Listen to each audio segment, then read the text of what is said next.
मिली। रोशनी, अब तेरी शादी की उम्र हो चुकी है, सब तेरे लिए लड़का देख रहे हैं और तू है कि 8-9 बजे बिस्तर से उठ रही है। मम्मी, क्या आप भी सुबह सुबह ज्ञान दे रही हो? सोने तो दो कम से कम।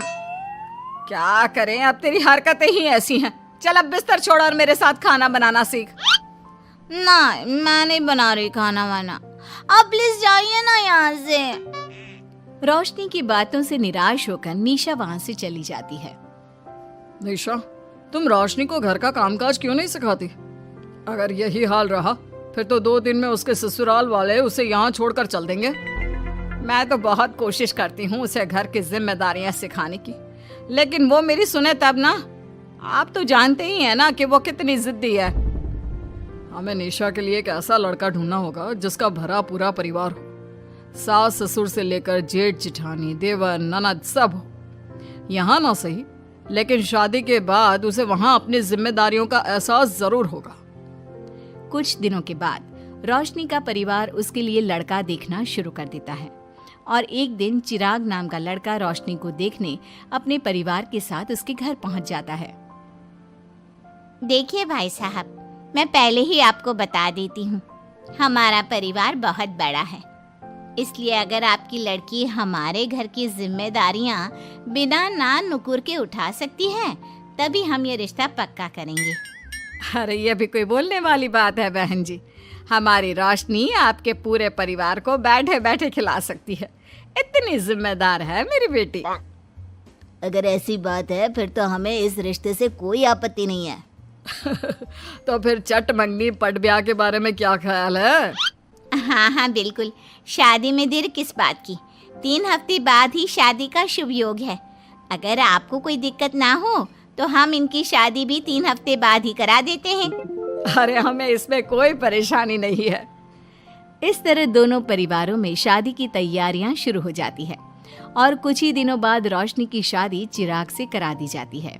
शादी के बाद, बहू इनसे मिलो, ये है तुम्हारी दादी सास, ये बड़ी सास और बड़े ससुर, ये तुम्हारे जेठ, ये जेठानी, ये दोनों तुम्हारे देवर और ये इस परिवार की सबसे छोटी बेटी सिमरन, यानी कि तुम्हारी ननद है। परिवार में इतने सारे लोगों को देखकर रोशनी का सर चकरा जाता है। वो अपना सर पकड़ लेती है और मन ही मन सोचने लगती है, हे भगवान, ये किस जन्म का बदला लिया है आपने मुझसे? मैंने क्या बिगाड़ा था आपका जो आपने मुझे ऐसा परिवार दिया? बेटा, किस सोच में पड़ गई तुम? और कितने लोग हैं आपके परिवार में? बस हम इतने ही लोग हैं बेटा, ज्यादा लंबा परिवार नहीं है हमारा। अब इससे लंबा और कितना बड़ा परिवार होगा आपका? ये ससुराल कम चिड़ियाघर ज्यादा लग रहा है।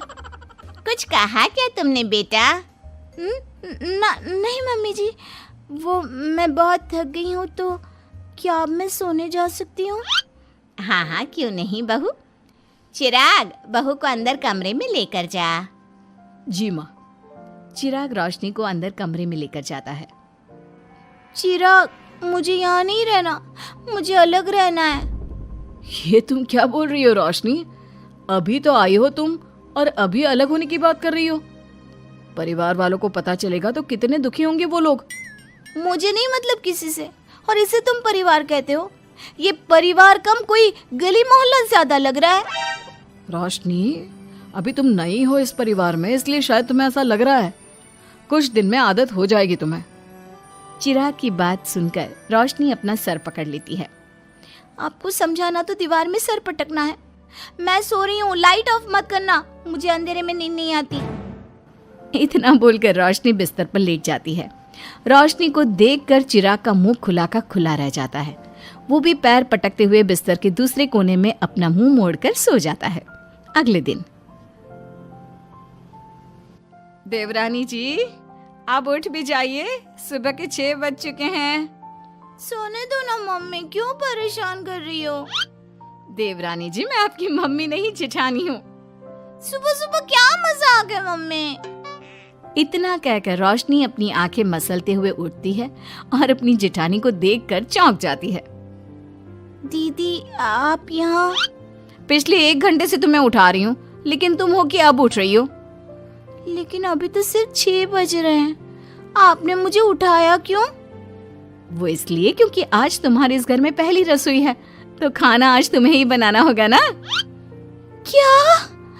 मुझे पूरे मोहल्ले के लिए खाना बनाना पड़ेगा? नहीं रोशनी, तुम्हें पूरे मोहल्ले के लिए नहीं, सिर्फ परिवार के लोगों के लिए ही खाना बनाना है। आपका परिवार किसी मोहल्ले से कम है क्या? कुछ कहा क्या तुमने? हाँ नहीं दीदी, आप चलिए, मैं अभी फ्रेश होकर आती हूँ। आरती वहां से चली जाती है, जिसकी थोड़ी देर बाद रोशनी भी रसोई में जाकर मजबूरी में सबके लिए खाना बनाने लगती है। पूरे 2 घंटे मेहनत करने के बाद उसका खाना बनकर तैयार होता है। वाह बहू, खाना तो बड़ा स्वाद बना है। सच में बहू, तुमने भले ही बहुत देर लगाई खाना बनाने में, लेकिन खाना बहुत स्वादिष्ट बना है। आपके हाथों में तो जादू है देवरानी जी। मैं तो कहती हूँ अब से रोज आप ही खाना बनाया कीजिए, क्यों मम्मी जी? हाँ हाँ बेटा, बिल्कुल ठीक कहा तुमने।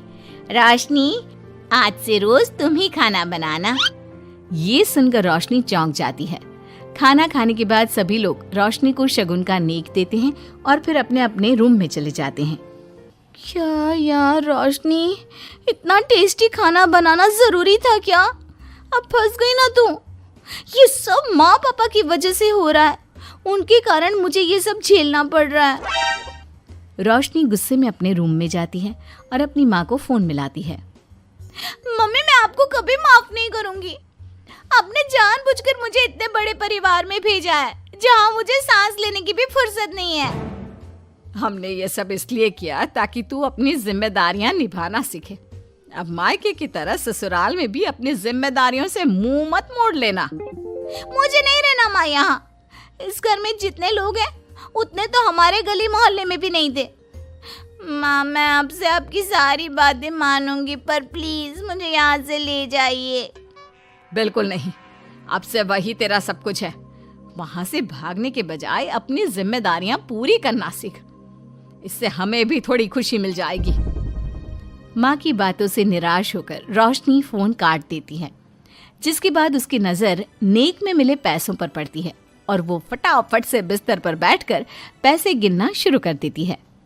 अरे वाह, ये तो पूरे 25,000 रुपए हैं। किसी ने भी 5100 से कम का नेक नहीं दिया। चलो अच्छा है, कुछ तो फायदा हुआ इतने बड़े परिवार में शादी करने का। अब इन सब पैसों से मैं अकेले शॉपिंग करूंगी, बहुत मजा आएगा। शॉपिंग के बारे में सोच सोच कर ही रोशनी अपने बिस्तर पर कूदने लगती है। उसे बिस्तर पर कूदता देख सभी लोग चौंक जाते हैं। भाभी, आप ऐसे क्यों उछल रही हो? छोटी बच्ची हो क्या? अपनी ननद की बात सुनकर रोशनी का मुंह खुला का खुला रह जाता है। थोड़ी देर बाद रोशनी घर में बिना बताए शॉपिंग के लिए निकल जाती है और शगुन में मिले पूरे पैसों को शॉपिंग में उड़ा देती है। शाम में, देवरानी जी कहाँ गई थी आप? जानते हैं सब आपके लिए कितना परेशान हो गए थे, कम से कम आपको बताकर तो जाना चाहिए था ना। सॉरी दीदी, मैं आप लोगों को बताना भूल गई। वैसे इतने सारे बैग किस चीज के हैं? तुम शॉपिंग करने गई थी क्या? हाँ दीदी, वो आज नेक में इतने सारे पैसे मिले थे ना, तो मैंने सोचा क्यों ना मैं उन पैसों की शॉपिंग ही कर लूं। अरे वाह, ये तो बहुत अच्छा सोचा तुमने। मम्मी, पापा, सिमरन, देवर जी, सब बाहर आइए। देखिए रोशनी हम सब के लिए क्या लाई है। रोशनी कुछ समझती उससे पहले ही वहाँ सब लोग आ जाते हैं। क्या हुआ आरती बहू, क्यों चिल्ला रही हो? अरे देखिए ना माँ, रोशनी हमारे लिए शॉपिंग करके आई है। वो देखिए, रोशनी हम सब के लिए कितने कपड़े लेकर आई है। आरती की बात सुनकर रोशनी के पैरों तले जमीन खिसक जाती है। उसके मुंह से एक शब्द तक नहीं निकलता। सच में भाभी, आप कितनी अच्छी हो। बेटा, हम सबके लिए तुझे खरीदारी करने की क्या जरूरत थी? अभी तेरी नई नई शादी हुई है, तुझे अपने लिए लेना चाहिए था ना। एक काम कर, ये सारे कपड़े तू ही रख ले, किसी को कुछ देने की जरूरत नहीं है। चलो, कोई तो समझदार है इस घर में। वाओ भाभी, कितनी सुंदर ड्रेस है। ये शॉर्ट ड्रेस मुझे पता है आप मेरे लिए ही लाए होंगे, है ना? इसे मैं रख लेती हूँ। माँ, रोशनी इतने प्यार से सबके लिए कपड़े लेकर आई है, हमें मना नहीं करना चाहिए। तू सही बोल रही है बेटा, उसका मन रखने के लिए मैं ले लेती हूँ 1-2 साड़ियाँ। रोशनी झूठी मुस्कान लिए खड़े होकर सब देखती रहती है। देखते ही देखते उसके लाए सारे कपड़े घर वाले आपस में बांट लेते हैं और अब सिर्फ एक रुमाल को छोड़कर उसके पास कुछ नहीं बचता। अब ये रुमाल भी क्यों छोड़ा, इसे भी ले ही लेते। इतने में ही सिमरन रोशनी को आवाज देती है। भाभी, वो गलती से रुमाल रह गया है, क्या वो मुझे मिल सकता है? रोशनी वो रुमाल भी सिमरन को दे देती है। इतनी मेहनत से मैंने ये सब कुछ लिया था, लेकिन इन लोगों से मेरी खुशी बर्दाश्त नहीं हुई, कुछ भी नहीं छोड़ा। थोड़ी देर बाद रोशनी का पति भी वहां आ जाता है। मैंने सुना है आज तुमने सभी के लिए खरीदारी की है। तुम मेरे लिए कुछ लेकर नहीं आई? बस फिर क्या था, इतना सुनते ही रोशनी का पारा हाई हो जाता है और वो चिराग को घूरने लगती है, जिससे चिराग डर के मारे वहां से खिसक जाता है। हाय रे, फूटी किस्मत मेरी, जो ये जॉइंट फैमिली मेरे मत्थे चढ़ी।